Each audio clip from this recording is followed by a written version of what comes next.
wishing you a very happy Vaikunta Ekadasi. So, எனக்கு ஒரு பியூட்டிஃபுல்லான ஒரு சாங் வந்து பாடலான்னு இருக்கேன். One of my favorite. Let's see.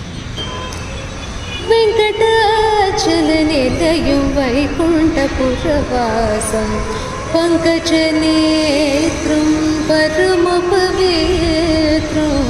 पङ्कजनेत्रं परमपवित्रं शङ्खचक्रधर चिन्मयरूपं वेङ्कटाचलनिलयं वैकुण्ठपुरवासं पङ्कजनेत्रं परमपवित्रो शङ्खचक्रधर चिन्मयरूपो वेङ्कटाचलनिलयं वैकुण्ठपुरवासं